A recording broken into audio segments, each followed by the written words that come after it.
Kumbaga, sa time na ito, napeste sila. But in verse 25, I will restore to you the years that the locust hath eaten. And ye shall eat in plenty and be satisfied, and praise the name of the Lord your God, that hath dealt wondrously with you, and my people shall never be ashamed. Last verse, and ye shall know that I am in the midst of Israel, and that I am the Lord your God, and none else, and my people shall never be ashamed. Pagpalain ng Panginoon ng kanyang mga salita sa umagang ito. Let's bow our head and let us pray. Panginoong Jesus, we come to you, O God, nang meron pong pusong nagpapasalamat sa mga bagay, O God, na ipinagkaloob mo po sa amin. Materially man ito, Panginoong Jesus, physical na aspeto o spiritual na bagay, Panginoong Jesus, nagpapasalamat po kami, Panginoong Jesus. Sa umagang ito, Diyos Ama, kausapin mo muli kami, open our hearts, open our ears, O God, hallelujah, na ma-absorb po namin ang mga salita mo sa umagang ito. Be with us today, O God. Hawin mo, Panginoong Isus, ang gawa ng kaaway sa umagang ito, na nais sumadlang sa magandang pagkilos, O God. I rebuke Satan in the name of Jesus. By your blood, O God, hallelujah. Sa pangalan mo, Panginoong Isus, may kalayaan. Sa pangalan mo, Panginoong Isus, may tagumpay. At amin pong inaangkin ang tagumpay sa umagang ito. Hallelujah! By the word of faith and by the power of your name, O God, release your provision, release the deliverance, O God, in the name of Jesus, sa lahat po ng aming mga panauhin sa umagang ito. At lahat kami, Panginoong Isus, uuwing mananagumpay. Bless your church, O God, and bless your words. Anoint thy servant, O God. It is the anointing that breaks the yoke. In Jesus' mighty name we pray. Amen. Clap your hands to Jesus. Come on, one more time. Yung malakas-lakas naman na may kasamang hiyaw. Hallelujah. Mula rito sa pulpito hanggang dyan sa likuran, lahat tayo magpupuri. Iisa lang ang pangalang ating itinataas. Iisa lang ang ating pinoproklama. Ang pangalang yan ay Jesus Christ. Praise the Lord, praise the Lord. Bibigyan ko po ng pamagandang preaching sermon na ito na nagsasabing, the God who gives back what you lost. The God who gives back what you lost. Thank you mga kapatid. Please be seated. Hallelujah. Thank you backups and thank you musicians. So, sa pagkakataong ito mga kapatid, binasa po natin ang isa sa mga famous story o famous chapter na nangyari sa panahon ni Prophet Joel, mga kapatid, na kung saan ang mga o ang bayan ng ating Panginoon, ang nation of Israel, ay minsan na naman pong dumaan o dumaranas ng pagkatalo, pagkaubos, pagkalagas, mga kapatid. Now, na-experience niyo na po ba mga kapatid, yung season ng buhay mo na para bang walang-wala ka na? Kumbaga, lahat ng plano mo sablay. Meron po bang ganyan sa inyo? Parang lahat ng pinaplano mo, lahat ng binibuild mo, lahat ng inaasikaso mo, parang sablay, parang walang magandang outcome, nadidrain yung lakas mo, at para bang ninanakaw ng kaaway yung pag-asa mo. Ang sabi ng iba, madalas mo yang mararanasan sa trabaho mo, sa eskwelahan, sa loob ng tahanan.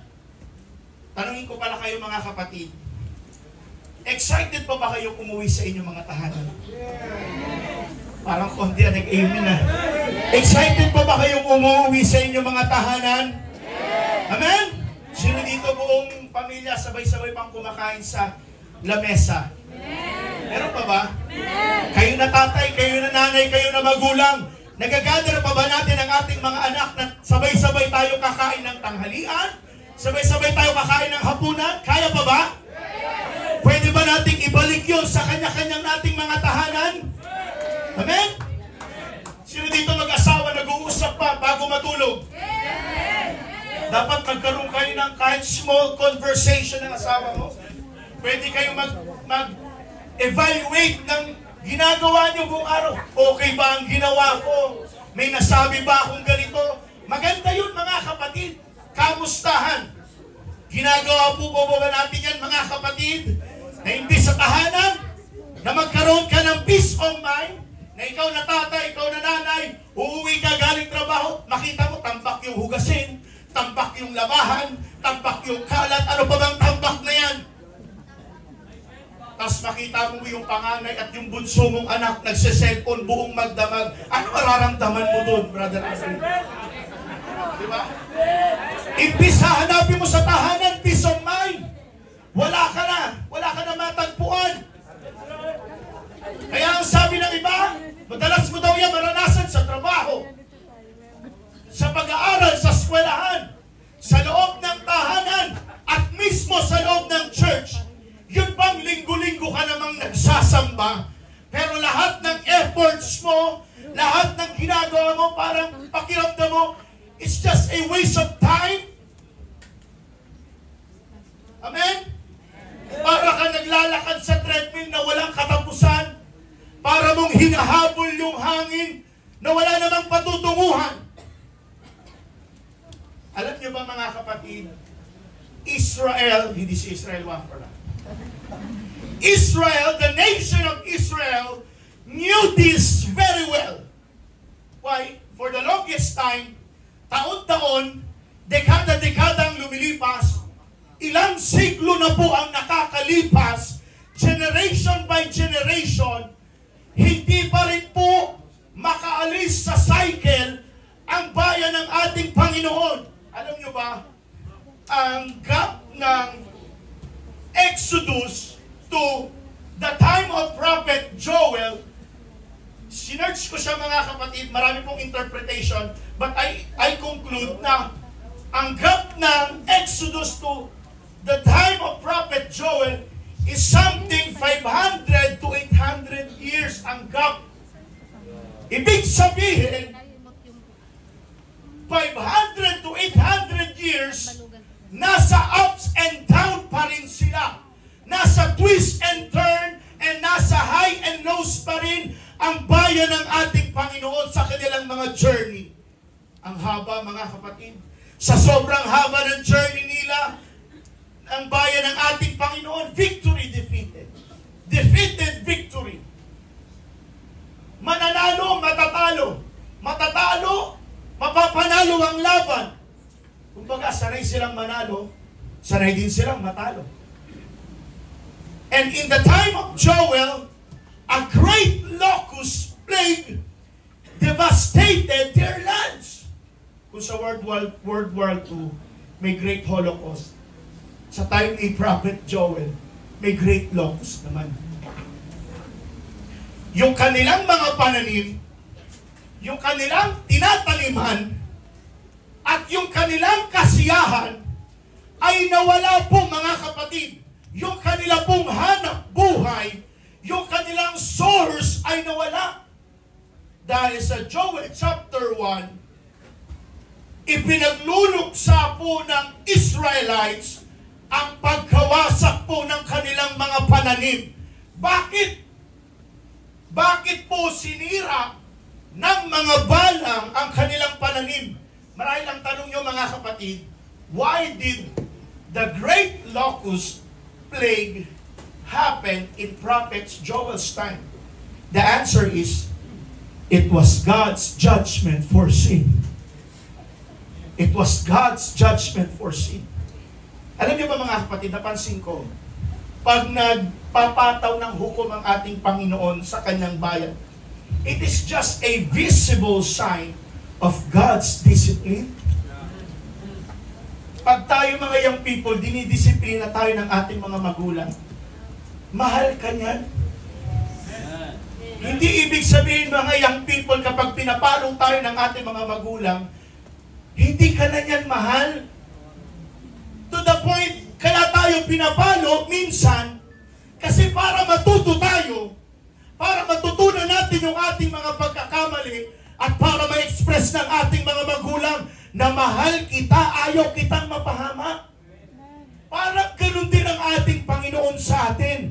Minsan dinadaan tayo ng Panginoon sa high and lows ng ating mga buhay para makita po natin yung malaking provision ng ating Panginoon. Para makita po natin na wala tayong ibang makakapitan kundi ang ating Panginoon lamang. Pwede po kayong mag-amen mga kapatid. Now, kahit sa atin naman, di ba mga kapatid, we face consequence kapag tayo nagkakasala. At pinaparealize din sa atin ng ating Panginoon na anak, hindi lang ikaw ang magaling. Na anak, hindi lang ikaw ang matalino. Hindi lang ikaw ang gifted. Hindi lang ikaw ang may talent. Hindi lang ikaw ang may skills and abilidad. Ang Israel, ang Judah, ay tumalikod muli sa ating Panginoon at nakalimutan po nila muli ang kanilang covenant sa ating Panginoon. Ano ba ang covenant ng bansang Israel sa ating Panginoon? What was the first and the greatest commandment of our God? Love the Lord your God with all thy heart, with all your soul, with all your mind, and with all thy strength. Yan ang covenant ng Panginoon eh. He is the God of the covenant-keeping God. Pero minsan, tayo lang ang minsan naglalagay ng ating wall sa harapan ng ating Panginoon. Bakit? Minsan matigas ang ating mga ulo. Hallelujah. Kumbaga, ang Panginoon, ito na nga yung plano ko para sa iyo. Tayo na lang ang gumagawa ng palaking pader para hindi makapasok ang mga pagpapala ng ating Panginoon sa atin. Amen? Come to think of this. God is the covenant-keeping God. Tayo lang talaga ang dumidistansya sa Panginoon. Sa palaging presensya ng ating Panginoon. Kaya ang ending, tayo po ay napapahamak. Everybody say, praise the Lord. Praise the Lord. Subalit, sa kalagitnaan po ng kanilang kawalan ng pananim, kawalan ng source, kawalan ng pag-asa, Prophet Joel delivered a message of hope that God can turn desolation into restoration. Everybody say restoration. Sa ating pong text na ating binasa, God's promise that after repentance and prayer, He would not only forgive, pero i-restore kayo ng ating Panginoon everything the enemy had taken. This message is not just for Israel, but it is for today. That no matter what ruin we face, our God is able to restore. Ano bang mga sira sa ating mga buhay ngayon? May broken relationship ba sa loob ng tahanan? May hindi pa magandang ugnayan tayo sa loob ng iglesia? Sa loob ng pamilya? Na kinakaharap natin? Church, God is able to restore. The main points of this story, that God's compassion after repentance, yung verse 1 mga kapatid, pakibalik sa verse 1, that the Lord was jealous for His land and took pity on His people. Itong God's jealousy isn't about envy. It is about protective love. He refused to let His people remain in ruin. Despite sa kanilang mga pagkakamali, His compassion moved Him to act. God's response to repentance is never rejection, but mercy. Ang Israel po, nung sila po ay nabalang, hinain yung kanilang mga pananim, Ano ang ginawa, initial reaction ng kanyang bayan? Umiyak sila ng umiyak. Ano pa ginawa nila? Nag-fasting sila, nag-fasting. Kagaya ng ginawa sa panahon ni Jonah. Di ba? Umiyak sila ng umiyak. Tinalikuran nila ang kanilang mga kasalanan na kahit ultimo ang hayop nag-ayuno. Dito rin sa panahon ni Joel, sila'y nanalangin, humiyak ng umiyak, humiyaw ng humiyaw, at sila po'y nag-ayuno lahat. And the Lord answered with compassion. I-correlate natin ito mga kapatid sa buhay ng isang prodigal son. Everybody say prodigal son. Prodigal son. Think of the prodigal son after wasting everything. Ano ba yung mga sinayak niya? Sa-isahin natin. Una, he wasted his inheritance. Tama? Tinanong niya, tatay niya, pa, pwede ko na ba kunin yung mamanahin ko? Which is, in their culture, napakamali yung napakamaling kilos ang ginawa ng prodigal sana. Pa, kunin ko na yung mana ko, ha? Kahit sa atin na lang din, di ba? Ang pangit pakinggan yun. Kulang na sabihin nito, sana mamatay ng tatay ko para makuha ko na yung mana ko. Parang ganun eh. Ano mararamdaman mo, Kuya Abin, pag isa sa anak ko nagsabi ng ganun? Masakit. Dito pa kaya sa tatay ng prodigal son, mayaman sila. Di ba? Alam natin ang story na ito. Napaka-disrespectful na ginawa ng prodigal son sa kanyang tatay. Pakulang na sabihin niya, di ba? Sana mamatay na tong tatay ko. Sana biglang ma-stroke to. Sana biglang tumaas yung cholesterol na ito at biglang tumirik dyan para makuha ko na yung mana ko.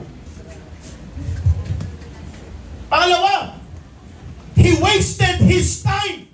Imbes na mag-invest siya sa mga bagay na may halaga, nilustay niya ang kanyang minana. Chasing pleasure na hindi naman magtatagal, panandalian lang.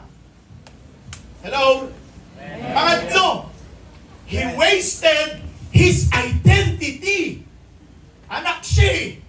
Mayaman sila. In Luke chapter 15 verse 16, at siya'y nasasabi na makakain ng mga pinagbalatan na kinakain ng mga baboy at walang sino mang nagbibigay sa kanya. Sa kaka-chase ng pleasure, sa kakalustay ng minana niya sa kanyang tatay, ultimo nung naubos na lahat ng kanyang yaman, mga kapatid, kahit limos ng kaning baboy, walang nagbibigay sa kanya. Nag-aabang siya. Meron pa kayang tira dito? Ano ba yung kaning baboy? Pinagsama-sama mga pagkain yan. Yung mga panis na, yan ang pagkain eh. Pero sabi ng prodigal son, kailan kaya, meron pa kaya sa akin? Makikihati siya sa pagkain ng kaning baboy. Naghihintay siya kahit mumuna lang. What? He wasted his identity. To the point na bakit niya ginawa yun? Doon sa tahanan nila, mayaman kami. Hallelujah. Kahit kaning baboy na lang, hindi pa siya mabigyan. Nililimos niya pa. Hallelujah. Pang-apat, he wasted his relationship. Pinutol niya yung relasyon niya sa kanyang tatay, sa kanyang kapatid, sa kanyang pamilya. Now, when he came into his senses, wala na siya sa poder ng tatay niya. Naglalakad-lakad na lang siya, palaboy na lang siya sa kalsada, sa kalye. When it came back into his senses, ang sabi niya, gaano karami ang mga tauhan na pinapakain ng tatay ko. Gaano karami ang pinapasahod ng tatay ko. Mayaman kami pero ako nandito. Walang tirahan, bubong langit. Ang dami kong sugat-sugat. Wala akong matinong tsinelas, sandalyas. Para akong pulubi. Taong kalye ako. Samantalang ako, sabi niya, samantalang ako, mamamatay sa gutom dito. Pero yung mga pinapasahod ng tatay ko, minuto kumakain, 3 beses kumakain sa isang araw. Pero ako dito, nanlilimos lang ako. Ang sabi niya, here's the turning point. Babalik ako. Babalik ako. Hihingi ako ng tawad. Hindi na ako karapat-dapat na maging anak ng aking ama. Kahit, sabi niya pa kahit gawin na lang akong utusan ng aking tatay, at least doon sa loob ng tahanan, may nakakain ako. What a desperate move. Sa kanyang pagtayo, malayo pa lang, natanong na siya ng kanyang tatay. Ilagay natin yung sitwasyon natin that sometimes we are the prodigal son. Minsan pilit tayong lumalayo sa Panginoon. Panginoon, ayaw ko ng calling na yan. Panginoon, ayaw ko ng ministry na yan. Ayaw ko magpagamit sa iyo, Panginoon. Pero the point, mga kapatid, na minsan nilalagay tayo ng Panginoon sa sitwasyon na ayaw natin, pero kalooban pala ng ating Panginoon yon. Naiintindihan niyo po yung sinasabi, mga kapatid, ng mensahe nito. Minsan nilalagay tayo ng Panginoon sa masalimuot, sa pangit na sitwasyon, para makita po natin kung gaano kalaki ang makapangyarihan nating Panginoon. Everybody say, praise the Lord! Malayo pa lang, natatanong na siya ng kanyang tatay. Para siguro, gutom. Ganito siguro ang sitwasyon, mga kapatid, ng prodigal son. Gutom. Nakakayayat na, nagtutay, payatot na. Pero doon pala nakikita na ng tatay. Jameson ba yun? Ang taba-taba pa rin. Hindi. Hindi nagutom. Tumatakbo. Ang ginawa ng tatay, siya ang tumakbo at niyakap niya ang kanyang anak. The father ran to him with compassion. Oh, hallelujah. Anong ginawa ng kanyang anak? Ng tatay niya, niyakap siya at hinagkan, anak, namimiss na kita. Hallelujah. Anong ginawa ng kanyang tatay? Maghanda kayo, magpatumba kayo ng mga baka, magpapakain tayo, magpipiesta tayo. Hanapin niyo ang pinakamagandang damit. Hanapin niyo ang mga sing-sing isuot niyo sa kanya. Bumalik na ang aking anak. Hallelujah. Ilagay natin ang ating mga sarili na tayo minsan ang prodigal son. Minsan nawala yung identity natin. Minsan kinuha ng diablo, ninakaw sa atin ang ating pagkatao. Minsan marami tayong beses na winaste natin ang ating mga oras. Na dapat dati palang naglingkod ka na sa Panginoon. Pero until now, kahit nasa grace pa rin tayo ng Panginoon, it is not too late for you. Hindi pa rin huli ang pagkakataon, Brad. Hindi pa rin huli ang pagkakataon, kapatid. Meron pa yung grace ng ating Panginoon na hindi pa rin inaalis ng ating Panginoon. Ang sabi ng Diyos, come to me. Pumarito ka sa akin, anak. Yayakapin kita. Dahil mahal kita, anak, kahit nagkasala ka. Wow, what an ending love of God. Kahit he wasted his relationship, he wasted his identity, he wasted his time, he wasted his inheritance. Pero ang tatay, hindi pa rin nagbago ang pagtingin sa kanyang anak. Na para bang ang ating Panginoon din? Kahit ang tumi-tumi na natin, ubod tayo ng makasalanan, ubod tayo ng kayabangan, ubod tayo lahat ng mga kamalian sa ating buhay. Pero tinitingnan pa rin tayo ng ating Panginoon. Anak pa rin kita. At hindi magbabago yun. The Father ran to him with compassion. The same God who welcomed the prodigal welcomes us back. Parang tayo rin. Ikaw, kapatid, maybe you've wasted time. Marami ka ng opportunity na sinayang. Or even broken relationship. But the moment you turn back, God is ready to respond with mercy. Church, it's time to reclaim what the devil stole from you. It is time to gain back what the devil stole from you. Ninakaw ng diablo ang kagalakan mo. Ninakaw ng Diablo ang tiwala mo sa Diyos. Ninakaw ng Diablo ang pag-asa mo. Mga kapatid, ngayon po ang tamang panahon. Ay panumbalik po ang sarili mo. Lumapit ka sa ating Panginoon and say to God, Lord, restore unto me the joy of my salvation. Kagaya ng paghihinagpis ni Haring David, nung nagkasala siya kay Bathsheba.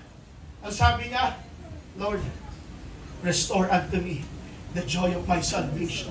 Bakit? Minsan pong nawalay sa presensya ng Panginoon si David dahil sa pagkakasala. Church, makinig po kayo. Importante itong mga sasabihin ko. Alam niyo po ba na sa lahat ng pagkakataon, magnanakaw si Satanas? Hello? Nanakawin niya ang oras mo. Nanakawin niya ang pananalangin mo. Na imbes manalangin ka, mag-cellphone ka na lang. Bulong ng Diablo yan eh. Nanakawin niya ang kapayapaan mo. Dito na nga lang sa church eh.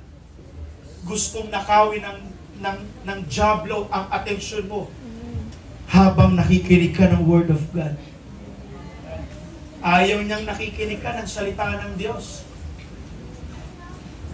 Kaya pag may katabi ka ngayon na dinadaldal ka, come on, hallelujah. Don't touch the anointing. Pag dinadaldal ka, wala namang katuturan sa sinasabi, huwag mo pansinin. Hayaan mo, bulong lang ng Diablo yan. Sabihin mo, sa isip mo, I rebuke you. Hallelujah. Magpo-focus ako sa Panginoon. Ayaw ng Diablo na masaya ka. Ayaw niyang nagtatagumpay ka. At gusto niya nga, natutulog ka habang Word of God eh. Sa lahat ng natutulog dito, Lord, gisingin mo. Panginoon, hallelujah, in the name of Jesus.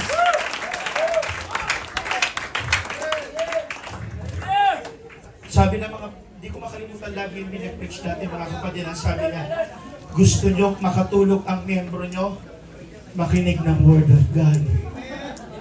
Dahil ang salita ng Diyos, best daw yung pampatulog sa mga Kristiyano. Sa lahat ng inaantok, say praise the Lord.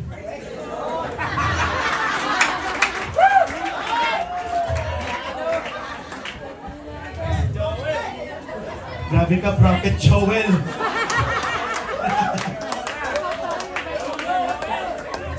Ganyan ang kaaway eh. Ipipid ka lang, ipipid ang negativity ng mga pag-chismis hanggang sa hindi ka na makapag-focus sa Word of God. Tapos yung katabi mo, kalabit pa ng kalabit. Uy, saan tayo kakain mamaya? Anong oras kayo matatapos? Yan pa naman yung mga kadalasan na chichismisan during preaching time. Ano kaya oras matatapos? Late ka na nga, gusto mo pang una kang umuwi? Kapal naman ang mukha mo! Nahiya kayo sa balat nyo, mga kapatid. Hallelujah! Pero kung makahingi sa Panginoon, wagas! Hindi ka na panalangin, Lord. Pagpalain mo ko. Lord, may provision. Lord, padalain mo ang aking mga anak, ang aking... Ang dami mo kahilingan sa Panginoon. Hindi ka naman nag-i-invest sa Panginoon. Gusto nyo bang sagutin ang Panginoon ang mga panalangin nyo? Gusto nyo bang sagutin? Parang hino ng amin sa likod. Gusto nyo bang sagutin ang Panginoon ang panalangin nyo? Ito ang sagot. Mag-invest kayo sa panalangin. Mag-invest kayo sa Panginoon. Dahil lahat tayo dito ay bunga ng panalangin. Everybody say, praise the Lord! Praise the Lord! Ganyan ang kaaway. Gusto niya, talikuran mo ang Diyos. Gusto ng Diablo, mabackslide ka. Gusto niya, magkalat ka ng mga negativity sa loob ng church.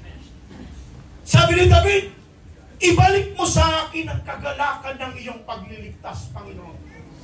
Bakit niya sinabi yun? Ramdam kasi ni Haring David, yung guilty. Na nagkaroon siya ng spiritual distance. Anong tinatawag na spiritual distance? Nalalayo ka na. Lumalayo ka na sa presensya ng Panginoon. To the point, kaya lang naman nagkakaroon ng spiritual distance. Ang Diyos, steady lang. Walang nababago sa Panginoon. God is a God Walang nababago doon. Tayo lang ang lumalayo sa Panginoon. Tayo lang ang gumagawa ng malaking pader sa ating Panginoon. Kaya hindi makausad. Kaya minsan hindi ka makausad sa paglilingkod mo sa Panginoon. 5 years ago na yung issue mo pa rin ngayon? Hanggang ngayon, yan pa rin dala-dala mo? Magpatawad ka, Brad! Patawarin mo na siya, sis! Kung nagawa ka ng kasamaan 10 years ago, lipasin mo na yun! Gusto nyo bang i-restore ng Panginoon kayo ngayon? Forgetting the past. Kalimutan mo na ang nakaraan. Ang sabi ni Pablo, forgetting those things which are behind. Kalimutan mo na yun. 5 years ago na yung ginawa mo sa akin. Hindi pa rin nakalimutan. Patawad ka. Nagtatanim ka ng sama ng loob, ng galit. Samantalang ang Panginoon hindi nagreklamo sa krus ng Kalbaryo para bitbitin ang kasalanan ng sangkatauhan. Binabasa ba kayo sa Bible na nagreklamo ang Panginoon? Wala! Binitbit niya ang ating mga kasalanan sa lahat ng mga lakay ng ating Panginoon.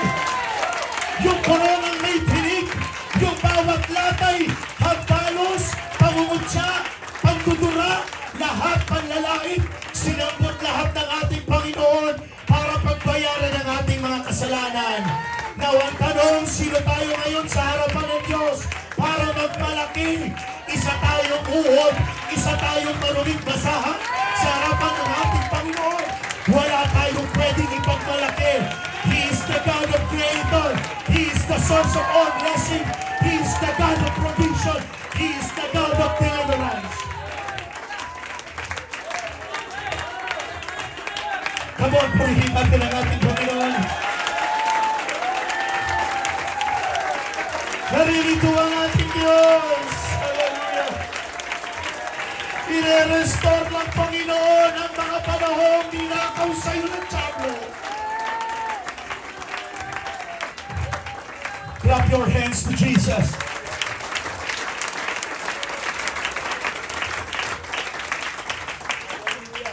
Number 2, God's promise of provision.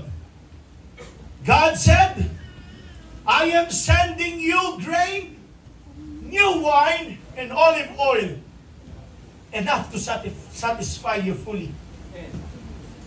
What the locust devoured, He promised to replace abundantly. Wow. Ito ang maganda. Hindi man pinigilan ng Panginoon ang mga balang na kumain ng kanilang pananim, pero may pangako ang Panginoon sa kanila, ibabalik ko ang lahat ng nawala sa inyo. Hindi man inalis, hindi man winipe out ng Panginoon ang great locust, ang cankerworm, ang caterpillar. Pero may pangako ang Panginoon, ibabalik ko lahat ng mga ninakaw sa inyo, lahat ng nawalang pananim sa inyo.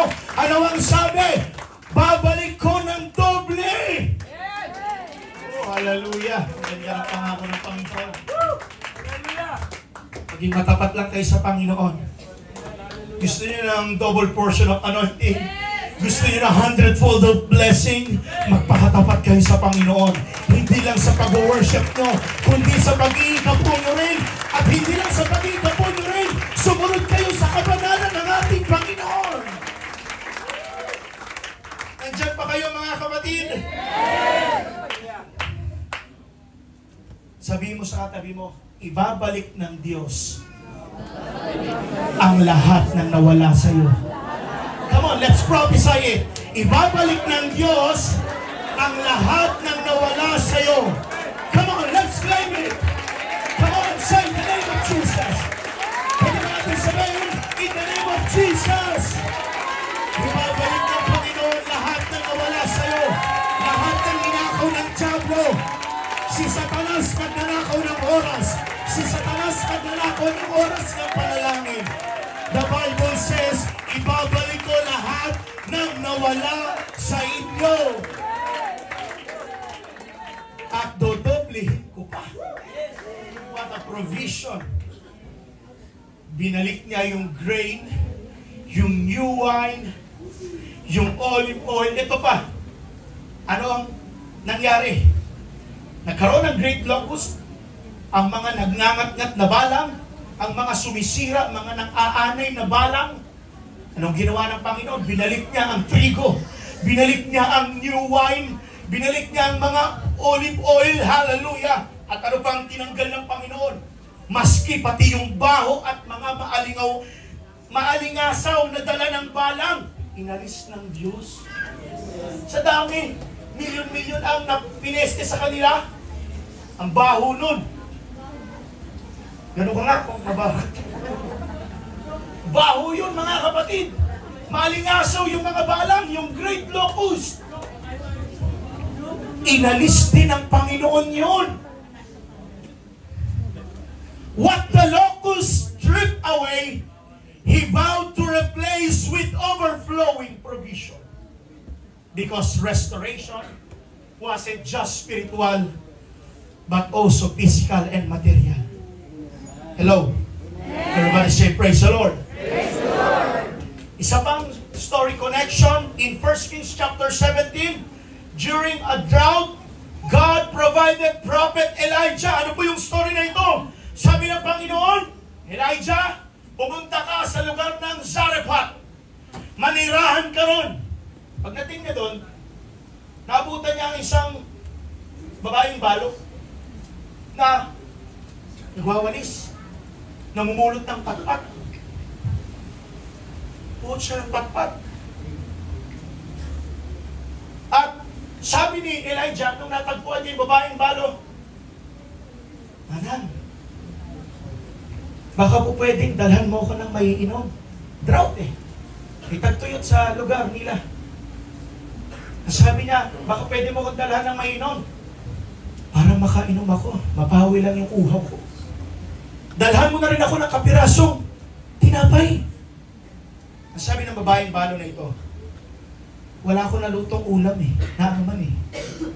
Ang meron lang ako, kakapiranggot na harina at kakaunting langis. At ngayon, ako'y namumulot ng mga iilang patpat upang ako'y makauwi at maipakain ko sa aking anak. Pagkatapos na ito, mamamatay na kami. Ang creepy nun, no? Sabi nung babae, mamamatay na kami. Parang ang creepy, mga kapatid doon. No. Talagang, ang sabi niya, mamamatay na talaga kami. Huling harina at huling langis na namin ito. Ano sabi ni Elijah? Fear not. Huwag ka matakot. Humayo ka at igawa mo muna ako ng kapirasong tinapay. Pagkatapos niyan, gumawa ka ng para sa iyo at para sa anak mo. Unahin mo muna ako. Alam niyo po ba, mga kapatid, kung bakit hindi nag-resist yung widow woman? Kung bakit hindi nag-resist yung widow woman kahit huling pagkain na nila yun? The answer is in 1 Kings chapter 17 verse 9. Nakalagay ba dyan, Franz? Go at once to Zarephath in the region of Sidon and stay there. I have directed a widow there to supply you with food. Pinauna na ng Panginoon, kinausap na ng Panginoon ang widow woman na yun na para sa kanyang lingkod. Meron pa parating dyan na isang propeta, pakainin mo muna yan. Huwag mo muna isipin ang ikaw sa sarili mo at sa anak mo. Unahin mo ang lingkod ng ating Panginoon. And we know the story, mga kapatid, nung pinaunang pakainin si Elijah, hindi po naubos ang harina, hindi po naubos ang langis. Hindi nauubos. Because God shows us that He can provide in the most impossible situation. Meron ba sa buhay natin na napaka-imposible na ito? Meron ba?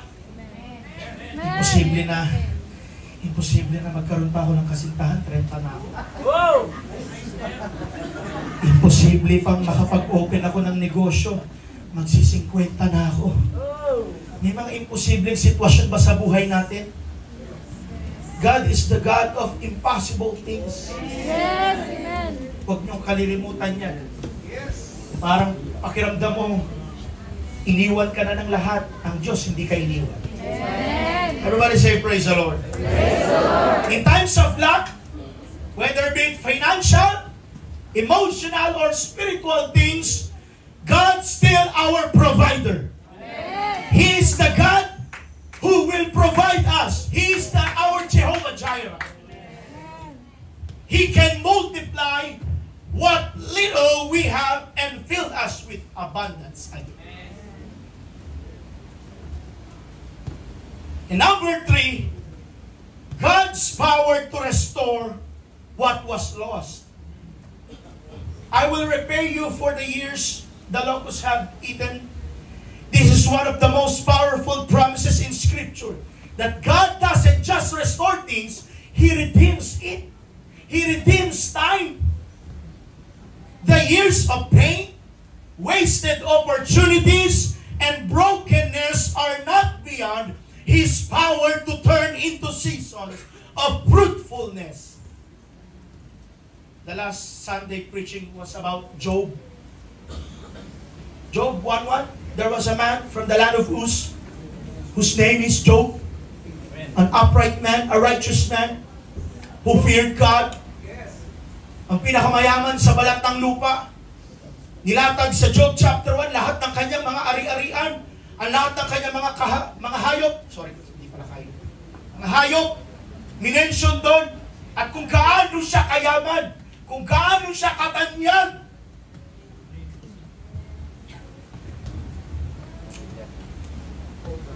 He lost his wealth. He lost his children. He lost his health. Sinumpaan niya pa nga siya ng kanyang asawa. Curse your God, Job!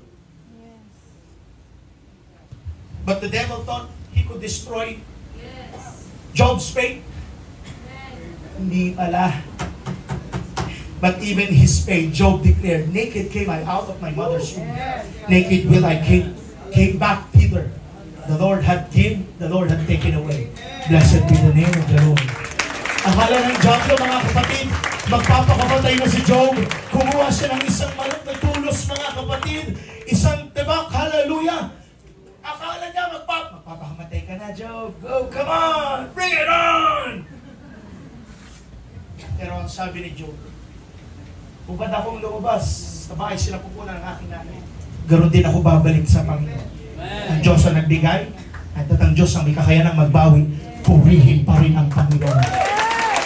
Kahit sa pangit na sitwasyon, kaya ba natin purihin ang Panginoon? Kahit sa hindi magandang sitwasyon, mga pangyayari sa ating buhay, kaya pa rin ba natin itaas ang ating mga kamay and say, blessed be the name of the Lord. Kaya pa rin bang magpuri kapag wala ng laman ng bulsa? Pag sahid na sahid ng bulsa, kaya pa rin bang mag-worship? Hello? Kaya pa rin bang mag-worship? Pag walang-wala ka na, pag may karamdaman, kaya mag-worship? Kahit maraming pinawi na sa iyo ang Panginoon, kaya pa rin ba mag-worship? Hindi tayo magtatagal sa lupang ito. Lahat tayo, lahat tumatanda, nangihina. Pero ang pangako ng Panginoon, lahat tayo pare-parehong babalik sa alabok. Purihin pa rin ang ating Panginoon. Yet in Job chapter 42 verse 10, the Lord restored his fortunes and gave him twice, hallelujah, as much as he had before. Kagaya rin sa buhay ni Job, binalik ng Panginoon doble pa. Ng sobra pa. Gusto niyo ba ng ganyan? Nagbigay ka 10 piso, bumalik 20 pesos. Uy, praise the Lord. Tumama sa nagsabong pala, nag-scatter pala. Hindi gano'n na. Kayo naman. Sugal kagad na isip niyo. Ay, mga kapatid, kapag tayo nagbibigay sa Panginoon, piso, balik 2 piso. 2, babalik 4. Nagbigay ka 20, babalik 40. Paano pag nagbigay ako ng 1,000, pastor? Uy. Pero hintayin mo. Huwag ka na magdalawang isip. Minsan kasi pag sumusobrang lumalaki na ang pagpapala, ang hirap ng ibigay. Hello? Madali pang ibigay 100. Yes. Madali pang ibigay 20. Ikaw naman 20 lang. Usap-usap tayo mga pera eh. Alam niyo yung story nag-usap-usap yung mga pera? Sabi ni 1,000 kay 500, kamusta ka 500? Ito, bihira. Ikaw 1,000, kamusta ka? Ito, palagi nasa bangko, nakakulong. Kayo, 100, 200, kamusta kayo? Ito, minsan lumalabas. Kamusta naman natin si 20, 10 piso? Kamusta sila? Ito, palagi nagsisimba. Nakuha niyo? Madaling ibigay pag 20 pesos pa. Paano pag libo-libo na, kaya pa rin bang ibigay sa Panginoon? Yan ang tanong. Diyan masusukat ang pananampalataya nyo. Hello? Talaga, pag-giving talaga pinag-uusapan. Minsan, nahirap tayo eh. Hallelujah. Okay. Sige. Sana huwag nyo kami pahirapan minsan mga kapatid. Pag kasi pagdating ng araw, hindi na wala nang namamansin. Sige lang. Ibabalik ng Panginoon niya ng doble. Kagaya ng buhay ng widow of Zarephath at ni buhay ni Job, binalik ng Panginoon ng doble. Kaya huwag kayo mag-hesitate, mag-ikapo. Huwag niyong... Sayang. Pwede bang ipaikot to sa negosyo? Ang bayad mo na sa motor. Itago nyo na yan. Itago nyo na yan mga kapatid. Kasi galit na galit ka. May nag-post na isang yung PC. Galit na galit ka sa magnanakaw sa gobyerno. Pero ang lakas mo makaano, pero hindi ka nag-iikapo. Ano tawag sa'yo? Sabi ng Malakay 3:8, saan nyo ba ako ninanakawan? Sa pagbibigay sa ikapo. Isa ka rin magnanakaw eh. Oh. Pinag-aiba ba? Galit na galit ka sa mga politiko. Galit na galit ka kay Diskaya. Galit na galit ka kay Saldi. Ba? Now, kaya tayo, pag naglilingkod tayo mga kapatid, asahan po natin na palagi tayong panalo. Asahan mo na hindi ka talaga matatalo pag naglilingkod ka sa Diyos. Maybe you feel you've lost your years of sin, regret, wrong choices. God says He can restore you. What the enemy has stolen, your joy, peace, family, or dreams, God can bring back in double portion. Ano ba ginawa ni Prophet Elijah to Prophet Elisha? He gives the double portion of anointing ng ating Panginoon. Iwan na kita, Elijah. Kukunin na ang Panginoon. Kukunin na ang Panginoon si Elijah eh. Sa chariot, sa karwahe. Iwan na si Elisha. But God blessed Elisha also. The double portion of thy spirit. Hallelujah. Kapit ako matapos.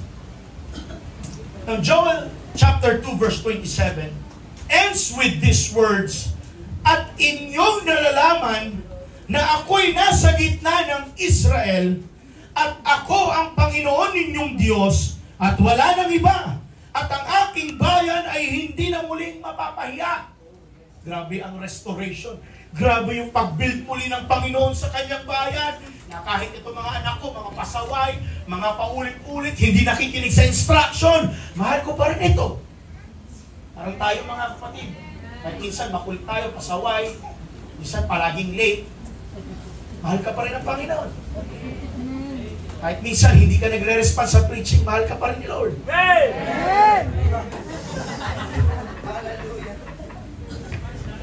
Restoration is not just about blessing. It is about knowing God more deeply as the one who never abandoned His people. Hindi tayo inaban ko na ng Panginoon. 24/7 nga tayong binabantayan ng ating Panginoon eh. Alam naman natin yan. Restoration is not just about gain. It is about grace. Again, it's all by the grace of God. Kung bakit tayo nabubuhay pa rin, it's all because of the grace of God. Lahat tayo pa rin nandito dahil sa biyaya ng ating Panginoon. Sa biyaya mo lamang, kanta yan eh, ako mabubuhay. Pag walang biyaya ng Panginoon, tanggalin mo. Pag wala ang hininga ng Panginoon, buhay ka kaya? Lahat tayo patay. Yung hininga, biyaya ng Diyos yan eh. Kaya dapat pasalamatan bawat every breath that we should take. Sa ospital, mahal ang isang tangke ng oxygen. Pero ngayon, libre lang natin nalalanghap ang buhay na ipinagkaloob ng ating Panginoon sa atin. Palakpakan natin ang ating Diyos. Restoration is not just about what was lost, it's about who God is. Everybody say amen. Amen. And restoration is not just about being restored, it's about being reconciled. Come on, mga kapatid, let us shape up. Matured na tayo sa Panginoon. Makipag-reconcile tayo sa ating Diyos. Huwag tayo makipagmatigasan sa Diyos. Huwag tayo makipagtaasan ng pride at ihi sa Diyos. Makipag-reconcile tayo sa Panginoon. Hindi na ito yung panahon na uso na ang mabackslide. Kanta yan eh. Ngayon na ang panahon ng pagbabalik loob sa Kanya. Malapit na ang pagbabalik ng Diyos. Malapit na. Kahit nga dito sa loob ng church, kung minsan may nakagalitan at nakaalitan ka sa loob ng church, makipag-reconcile ka na, kalimutan nyo na ang nakaraan. Baka yan pa ang ika-impyerno po ninyo. Ano, iho? Sabi ni Soriano. Minsan, ang dami ko nakikita sa mga reels ko ngayon, puro Soriano to ah. Yung pala, lagi ko napapakinggan si Soriano, Diyos ko. Ano kanyo? Soriano yan. Hallelujah. Last minutes. When we repent, God responds with compassion. When we lack, He provides abundantly. And when we lost, He restores beyond measure. Because no matter what desolation you may be in today, the God of Joel is the same God we serve. He turns ruins into restoration. He turns sorrow into joy, and He turns loss into abundance. Pagpapalain tayo ng ating Panginoon. Put that thing in your mind. Pagpapalain tayo ng ating Panginoon. Tutublihin pa ng ating Panginoon yan. Palalaguin ng ating Diyos yan. Alam nyo mga kapatid, ang panalangin ko para sa loob ng church. Magkaroon na tayo ng sarili, maganda natin gusali dahil nagsisingin pa na tayo ngayon dito. Bakit mapigilan ba natin ang mga tao pupunta sa loob ng church? Hindi. Pero yung lugar natin malapit na. Hallelujah. Nananalangin ba kayo mga kapatid? O baka ilan lang ang nananalangin para magkaroon na tayo ng sarili nating parambahan? Haalisin tayo ng Diyos dito mga kapatid. Ililipat tayo sa magandang lugar, na magandang place of worship na kung saan malaya tayo. We can freely worship the name of Jesus. Pwede tayong tumalon, pwede tayong sumigaw, pwede tayong tumakbo. Na magpuri sa ating Panginoon. Babalik ng ating Panginoon lahat. Maniwala kayo mga kapatid, lahat ibabalik ng ating Panginoon. Tayo na ba yung lahat mga kapatid? One final challenge here today. Are you ready to believe to God for restoration in your life? Bring Him your ruins. Bring Him your brokenness. And bring Him your empty places. The same God who restored Israel, who restored the prodigal son, who restored the faith of the widow woman, who restored Job, is the same God who can restore us. The message today, mga kapatid, is just about the God who gives back what you lost. Ibabalik ng Panginoon yan. Come on, mga kapatid. Tandaan niyo po itong araw na ito na minsan nating napakinggan. Hallelujah! Ibabalik ng Diyos ang lahat ng nawala sa atin. Come on, may I invite you again. Please come here to the altar. Huwag niyo pong bakantihan ang